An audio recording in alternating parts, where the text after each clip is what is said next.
سريع للغاية، يعبر الجبال الشاهقة ويهبط إلى أعماق الوديان الوعرة بسرعة تكاد تشبه البرق. بطل استثنائي بلا سلاح، إنه القعقاع بن عنترة، المغامر اليمني الذي يبدو وكأنه خرج من عالم الأبطال الخارقين. أذهل القعقاع العالم بمهاراته الفريدة وحركاته المذهلة بين الوديان والجبال الوعرة، حتى لقب برجل العنكبوت اليمني.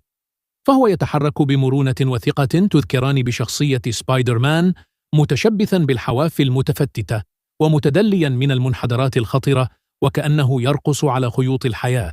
يتنقل القعقاع بسرعة لافتة، معتمدا على قوة يديه العاريتين ومرونة جسده وتوازنه الاستثنائي دون الاستعانة بأي وسائل أمان.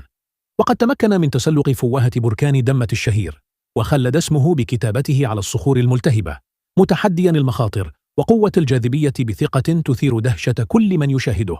ويتساءل الكثيرون كيف لا يخشى السقوط؟ تكمن الإجابة في مهارته العالية التي اكتسبها عبر سنوات طويلة من التدريب في جبال اليمن، ومعرفته الدقيقة بكل شق وحافة، إضافة إلى اعتماده على إحساس فريد بالتوازن يشبه الحاسة السادسة. لذلك لا يرى في السقوط خطرا يهدده، بل جزءا من تحدياته اليومية، محولا مشاعر الرهبة إلى إثارة تجذب أنظار العالم وتثير إعجاب المتابعين. وفي الأخير لا تنسوا أن تدعوا له برحمه